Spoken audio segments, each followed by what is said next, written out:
Hello, members of the Northwest Intermountain Synod, and greetings from Pacific Lutheran University. Like so many of our church partners, PLU has spent much of the last year discerning how best to care for our community, both in person and virtually. Many of you may be familiar with our mission to educate students for lives of thoughtful inquiry, service, leadership, and care for other people, for their communities, and for the earth. This year, we have leaned deeply into our mission of care, drawing together to provide a quality learning and living experience in the midst of uncertain and tenuous circumstances. In May of 2020, the PLU Board of Regents approved a new 5-year strategic plan for the university.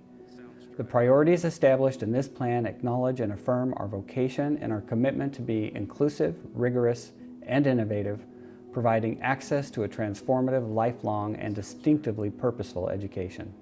These priorities are born out of our conviction that an education that deepens students' understandings, expands their horizons of imagination, and increases their range of freedom and opportunity changes the world. Part of our strategic planning work is already underway, and much is still to come. Over the last year, our faculty tackled the challenge of aligning our academic programs to current and future enrollment, a difficult task for which they are uniquely equipped.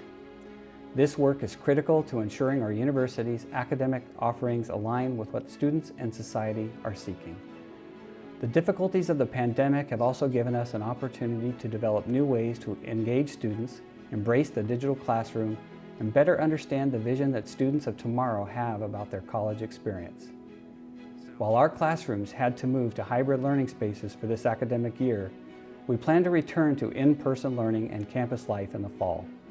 We will continue to follow public health guidelines, leaning on our partnership with our local healthcare providers in order to keep our community safe. I am proud to report that PLU has been able to host several vaccination events on campus, vaccinating thousands of community members. Students in the School of Nursing were able to help administer the COVID-19 vaccine, embodying the PLU mission in every way. I am grateful for the partnerships and collaborations with local community organizations that have allowed PLU to play a role in providing equitable and timely access to the vaccine in our region. Despite all the difficulties of the past year, PLU continues to be a leader in providing access to higher education. I am proud to report that this year we were ranked in the top 10 across the country and #1 in Washington State for financial aid to ensure PLU remains accessible to all students in the communities we serve. We are continuing to develop and enhance opportunities for financing of PLU education, including the Alumni Referral Scholarship, offering half-off tuition to dependents of nurses and K-12 educators, and for creating the tuition-free plus year for our current students to fully embrace the PLU experience after the pandemic. This is the PLU I am proud of, a PLU committed to caring for the greater good, which we see in our strategic planning work, our campus life, and our community partnerships. It was a challenging year, but Lutz everywhere continue to engage in thoughtful inquiry and compassionate care so that all of our communities may thrive. This is the PLU experience that you help make happen. Thank you.